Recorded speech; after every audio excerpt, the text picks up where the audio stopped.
Okay, so once again, it's an evening and I'm getting ready for bed, and um, this is going to be pretty quick.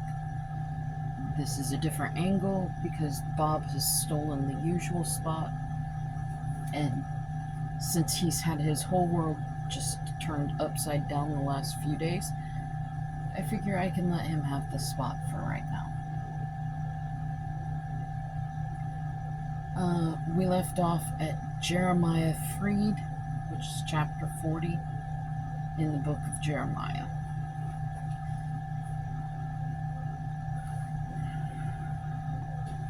Sorry about that. Okay. Chapter 40. The word came to Jeremiah from the Lord after Nebuzaradan, commander of the imperial guard, had released him at Ramah. He had found Jeremiah bound in chains among all the captives from Jerusalem and Judah, who were being carried into exile to Babylon. When the commander of the guard found Jeremiah, he said to him, "The Lord your God decreed this disaster for this place, and now the Lord has brought it about. He has done just as he said he would. All this happened because you people sinned against the Lord and did not obey him. But today I am freeing you from the chains of your wrists. Come with me to Babylon, if you like, and I will look after you. But if you do not want to, then don't come. Look, the whole country lies before you. Go wherever you please." However, before Jeremiah turned to go, Nebuzaradan added, "Go back to Gedaliah, son of Ahikam, the son of Shaphan, whom the king of Babylon has appointed over the towns of Judah, and live with him among the people, or go anywhere else you please." When the commander gave him provisions and a present and let him go, then the commander gave him provisions and a present and let him go. So Jeremiah went to Gedaliah, son of Ahikam, at Mizpah, and stayed with him among the people who were left behind in the land. Gedaliah assassinated. When all the army officers and their men who were still in the open country heard that the king of Babylon had appointed Gedaliah, son of Ahikam, as governor over the land and had put him in charge of the men, women, and children who were the poorest in the land and who had not been carried into exile to Babylon, they came to Gedaliah at Mizpah. Ishmael, son of Nethaniah, Johanan, and Jonathan, the sons of Kareah, Seraiah, son of Nun, and Jonathan, the sons of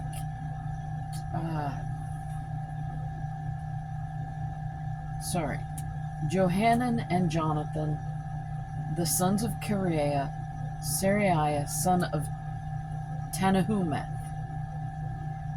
the sons of Ephel and Netophathite, and Jazaniah, the son of the Maacathite, and their men. Gedaliah, son of Ahikam, the son of Shaphan, took an oath to reassure them and their men. "Do not be afraid to serve the Babylonians," he said. "Settle down in the land and serve the king of Babylon, and it will go well with you. I myself will stay at Mizpah to represent you before the Babylonians who come to us. But you are the harvest and wine. But you are to harvest the wine, summer fruit, and oil, and put them in your storage jars, and live in the towns you have taken over." When all the Jews in Moab, Ammon, Edom, and all the other countries heard that the king of Babylon had left a remnant in Judah, and had appointed Gedaliah, son of Ahikam, the son of Shaphan, as governor over them, they all came back to the land of Judah to Gedaliah at Mizpah, from all the countries where they had been scattered, and they harvested an abundance of wine and summer fruit. Johanan, son of Kareah, and all the army officers still in the open country came to Gedaliah at Mizpah and said to him, "Don't you know what Baalis, king of the Ammonites, has sent Ishmael, son of Nethaniah, to take your life?" But Gedaliah, son of Ahikam, did not believe them. Then Johanan, son of Kareah, said privately to Gedaliah in Mizpah, "Let me go and kill Ishmael, son of Nethaniah, and no one will know it. Why should he take your life and call all the Jews who are gathered around you to be scattered, and the remnant of Judah to perish?" But Gedaliah, son of Ahikam, son of Ahikam, said to Johanan, son of Kareah, "Don't do such a thing. What you are saying about Ishmael is not true." Chapter 41. In the 7th month, Ishmael, son of Nethaniah, the son of Elishama, who was of royal blood and had been one of the king's officers, came with 10 men to Gedaliah, son of Ahikam, at Mizpah. While they were eating together there, Ishmael, son of Nethaniah, and the 10 men who were with him got up and struck down Gedaliah, son of Ahikam, the son of Shaphan, with the sword, killing the one whom the king of Babylon had appointed as governor over the land. Ishmael also killed all the Jews who were with Gedaliah at Mizpah, as well as the Babylonian soldiers who were there. The day after Gedaliah's assassination, before anyone knew about it, 80 men who had shaved off their beards, torn their clothes, and cut themselves came from Shechem, Shiloh, and Samaria, bringing grain offerings and incense with them to the house of the Lord. Ishmael, son of Nethaniah, went out from Mizpah to meet them, weeping as he went. When he met them, he said, "Come to Gedaliah, son of Ahikam." When they went into the city, Ishmael, son of Nethaniah, and the men who were with him slaughtered them and threw them into a cistern. But 10 of them said to Ishmael, "Don't kill us. We have wheat and barley, oil and honey, hidden in a field." So he let them alone and did not kill them with the others. Now the cistern where he threw all the bodies of the men he had killed along with Gedaliah was the one King Asa had made as part of his defense against Baasha, king of Israel. Ishmael, son of Nethaniah, filled it with the dead. Ishmael made captives of all the rest of the people who were at Mizpah, the king's daughters along with all the others who were left there, over whom Nebuzaradan,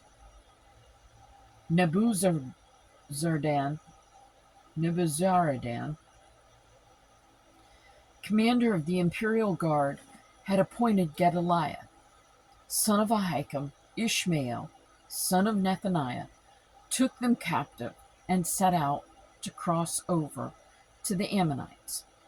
When Johanan, son of Kareah, and all the army officers who were with him heard about all the crimes Ishmael, son of Nethaniah, had committed, they took all their men and went to fight Ishmael, son of Nethaniah. They caught up with him near the great pool in Gibeon. When all the people Ishmael had with him saw Johanan, son of Kareah, and the army officers who were with him, they were glad. All the people Ishmael had taken captive at Mizpah turned and went over to Johanan, son of Kareah. But Ishmael, son of Nethaniah, and 8 of his men escaped from Johanan and fled the Ammonites. Flight to Egypt. Verse 16 of chapter 41. Then Johanan, son of Kareah,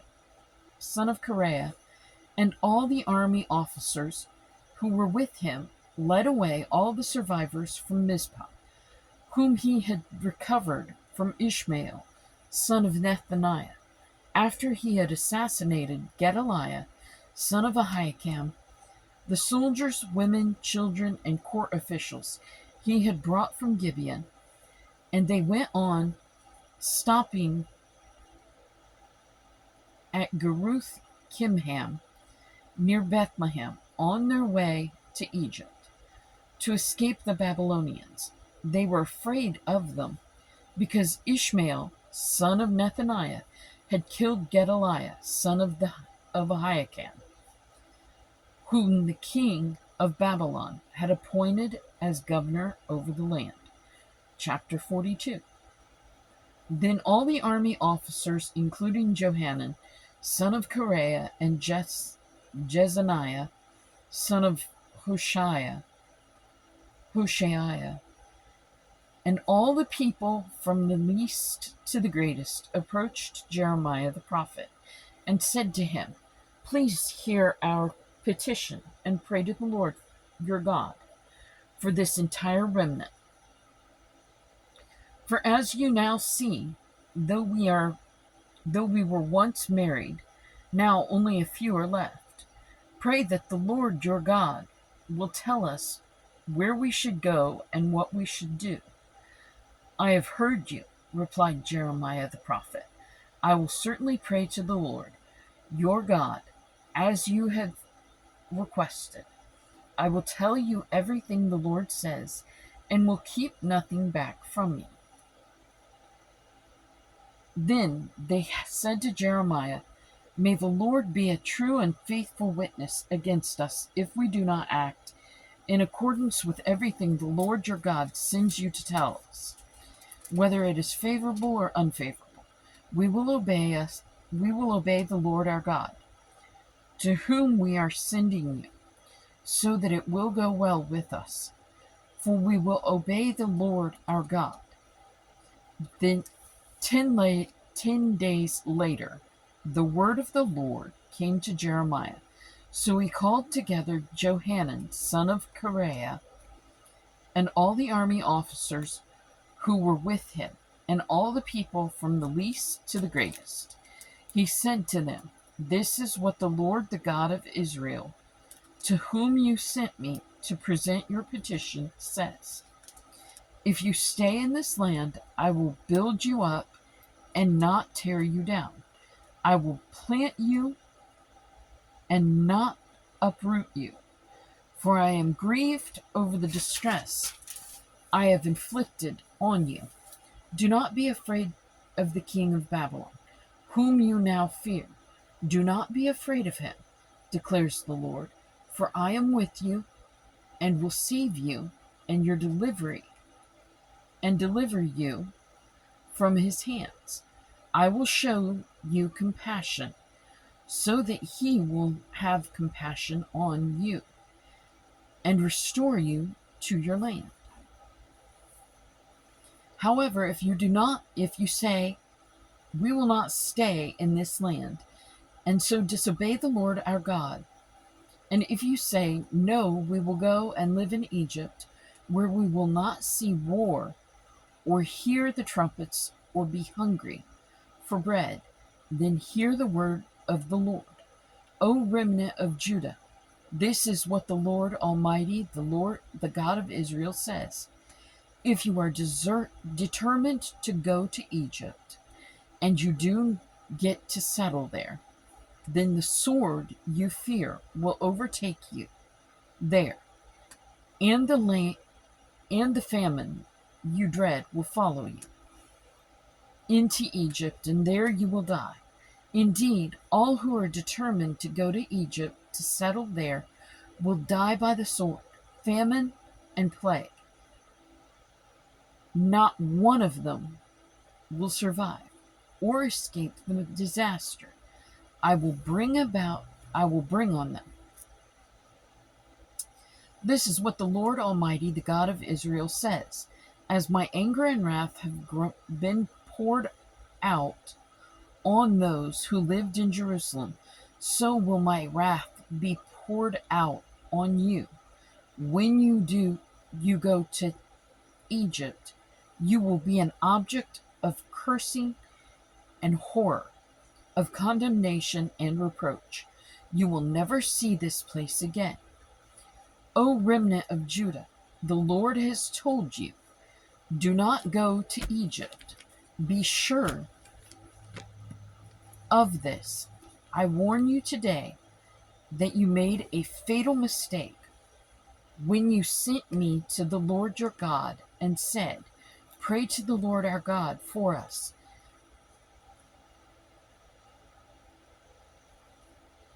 Tell us everything he says, and we will do it. I have told you today, but you still have not obeyed the Lord your God in all he sent me to tell you. So now be sure of this. You will die by the sword, famine, and plague in the place where you want to go to settle. That's where we're going to leave off. That takes us to chapter 43. We'll pick up there tomorrow.